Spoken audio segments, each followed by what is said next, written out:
Hello everyone, welcome back to another video. I am Shoma. Today in this video we will practice some daily used English sentences. আজকের ভিডিওতে আমরা practice করব বেশ কিছু regular লাইফে use করার মতো ইংরেজি বাক্য। তো আজকের বাক্যগুলো কি ধরনের একটু দেখা যাক।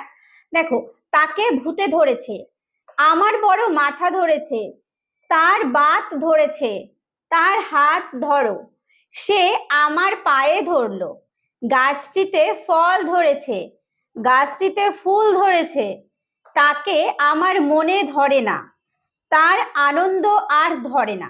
তো প্রত্যেকটা সেন্টেন্সে দেখো একটা কমন ব্যাপার কি রয়েছে, ধরা। তাহলে এই ধরা কথাটাকে আমরা কত রকম ভাবে ব্যবহার করতে পারি, তাই না? তাহলে এই যে ভূতে ধরেছে, মাথা ধরেছে, বাত ধরেছে, হাত ধরো, পায়ে ধরলো, ফল ধরেছে, ফুল ধরেছে, আনন্দ মনে ধরে না, এই যে ধরে না। তো প্রত্যেকটা ক্ষেত্রে কিন্তু এই যে ধরে না এর ইংলিশটা কিন্তু একদমই ডিফারেন্ট, টোটালি আলাদা, ঠিক আছে? তো প্রত্যেকটা সেন্টেন্স এবার আমরা দেখে নিই। দেখো, তাকে ভূতে ধরেছে, অনেক সময় বলে থাকি ওর মাথাটা খারাপ হয়ে গেছে, ওকে ভূতে ধরেছে। তো এই ধরনের সেন্টেন্স ইংলিশে কি বলবো? He has gone of his head. গান অফ, তাহলে এক্ষেত্রে যে ভূতে ধরেছে বা তার মাথাটা খারাপ হয়ে যাওয়াতেও আমরা এটা বলে থাকি যে ভূতে ধরেছে, মাথাটা খারাপ হয়ে গেছে।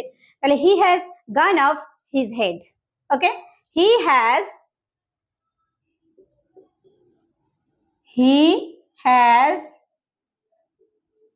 gone of his head. Actually go off সেটা he has gone off use হয়েছে, ঠিক আছে? he has gone off his head, তাকে ভূতে ধরেছে।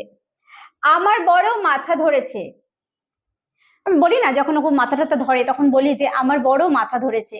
এই কথাটাকে ইংলিশে বলবো I have a bad headache. Headache মানে হচ্ছে মাথা ধরা। I have a bad headache. I have a bad headache. I have a bad headache. আমার বড় মাথা ধরেছে। তার বাত ধরেছে। বাত হচ্ছে এক ধরনের ডিজিজ, মানে যন্ত্রণা হয়, তো এটা একটা রোগ আর কি।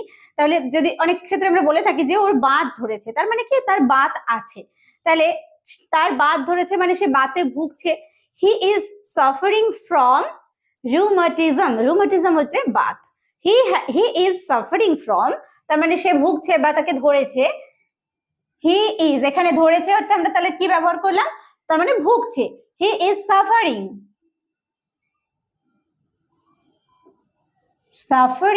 from rheumatism. rheumatism মানে হচ্ছে বাত। তাহলে এই সেন্টেন্সটা বলবো এইভাবে, হি ইজ সাফারিং ফ্রম রুমাটিজম।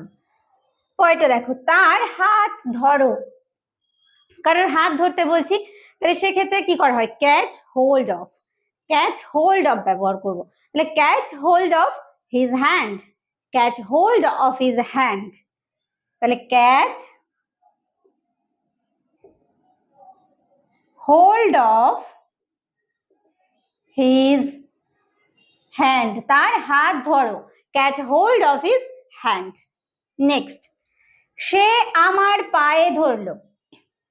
কেউ হয়তো কখন পায়ে ধরে, কেউ কারোর যখন কোনো খারাপ কাজ করে তারপর আবার ক্ষমা চেয়ে নেয় যে আমাকে ক্ষমা করে দাও, আমার ভুল হয়ে গেছে, অন্যায় স্বীকার করে, সেক্ষেত্রে বলে। তাহলে সেই সময় আমরা সেন্টেন্সটা ব্যবহার করি যে সে আমার পায়ে ধরলো। He fell at my feet. He fell at my feet, এখানে যে ফেল অ্যাট তার মানে হচ্ছে পায়ে ধরা, ফিট হচ্ছে পা, তাহলে ফেল অ্যাট মানে হচ্ছে এখানে ধরা। হি ফেল অ্যাট মাই ফিট, তার মানে পায়ে পড়া। Actually he fell at my feet. He fell at my feet. গাছটিতে ফল ধরেছে। কোনো গাছে প্রচুর ফল হয়েছে দেখে বলছি গাছটিতে ফল ধরেছে। The tree has borne fruit. The tree has borne fruit. The tree has borne fruits. The tree has borne fruits. তাহলে এখানে এই যে বর্ন কথাটা তার মানে হচ্ছে ধরেছে, মানে হয়েছে অ্যাকচুয়ালি গাছে ফল, তাহলে the tree has borne fruits.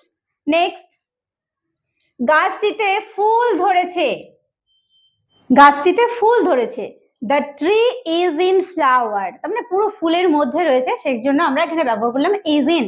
গাছটিতে ফুল ধরেছে, the tree is in flower. The tree is in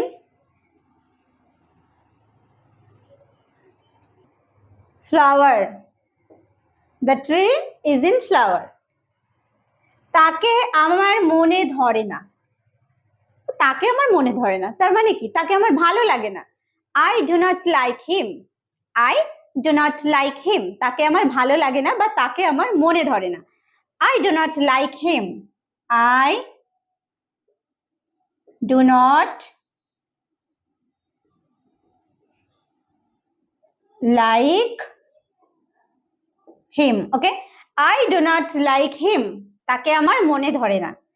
তার আনন্দ আর ধরে না, যখন কেউ প্রচন্ড খুশি হয়ে যায়, খুব আনন্দে, তাকে এক্সাইটেড মনে হচ্ছে, তো আমরা বলে থাকি এত আনন্দ, দেখো আনন্দ আর ধরে না। তো এই সেন্টেন্সটাকে কিভাবে বলবো, হিজ জয়, হিজ জয়, জয় মানে হচ্ছে আনন্দ, নোজ নো বাউন্ডস, তার মানে কোনো সীমানাই মানে না, সেই ক্ষেত্রেই আমরা এখানে এই যে ধরে না কথাটা ব্যবহার করছি। ঠিক আছে, তাহলে হিজ জয় নোজ নো বাউন্ডস, হিজ জয় nose no bounds, his joy knows no bounds, তার আনন্দ আর ধরে না। সে ট্রেন ধরতে পারলো না, সে ট্রেন ধরতে গেছিল স্টেশনে, সে ট্রেন ধরতে পারলো না, তাহলে এই ক্ষেত্রে ধরা catch. He could not catch, সে ধরতে পারলো না the train, he could not catch the train, সে ট্রেন ধরতে পারলো না। হি could not catch the train, he could not catch the train, say train ধরতে পারলো না। সে সকলের দোষ ধরে, সে সকলের দোষ ধরে, তাহলে এক্ষেত্রে ধরা কি ক্যাচ হবে, একদমই নয়। তাহলে সে সকলের দোষ ধরে, he finds fault with everybody, find মানে এখানে খুঁজে বার করা, অ্যাকচুয়ালি দোষ ধরা মানে কি, দোষ খুঁজে বের করা, তাহলে হি finds fault with everybody, he finds fault, he finds fault মানে দোষ, fault with everybody, he finds fault with everybody. এই বেঞ্চে আর লোক ধরে না, এই বেঞ্চে আর লোক ধরে না, বুঝলি না, মানে আর জায়গা নেই তার মানে, তাই না, এই বেঞ্চে আর জায়গা নেই, এই বেঞ্চে আর লোক ধরে না। There is no room in this bench, বলছি নো রুম, রুম মানে তো ঘর, কিন্তু না, এখানে এটাই ব্যবহার হবে, there is no room in the bench for anyone else, মানে আর কারোর জন্যেও জায়গা নেই, তার মানে বেঞ্চে আর লোক ধরে না। There is no room, there is no room in this bench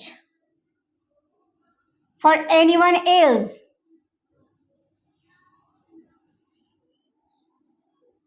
anyone else, there is no room in this bench for anyone else, এই বেঞ্চে আর লোক ধরে না। তাকে নাম ধরে ডেকো না, কাউকে বলছি সে হয়তো আমাদের থেকে বড়, তো তাকে কেউ নাম ধরে ডাকছে, বলছে তাকে নাম ধরে ডেকো না, অনেক ক্ষেত্রেই হয় এটা যে নাম ধরে ডাকা হয়ে যায়, তো বলছে তাকে নাম ধরে ডেকো না, কি বলবো, don't call him by his name, তাকে নাম ধরে ডেকো না, তাহলে এখানে ডাকা ইংলিশ, নাম ধরে হচ্ছে বাই নেম, নাম ধরা অর্থাৎ বাই নেম। ওকে, তাহলে don't call him by his name, don't call him by his name, তাকে নাম ধরে ডেকো না, by his name মানে হচ্ছে এই যে নাম ধরে, তাই না। নেক্সট, ধৈর্য ধরো, এখানেও ধরা, তাহলে কি ধরা, ধৈর্য ধরো, ধৈর্য ধরাটাকে কি বলবো? Have patience. পেশেন্স মানে হচ্ছে ধৈর্য, আর হ্যাভ হচ্ছে এখানে রাখো বা ধরো। তাহলে হ্যাভ পেশেন্স, ধৈর্য ধরো। হ্যাভ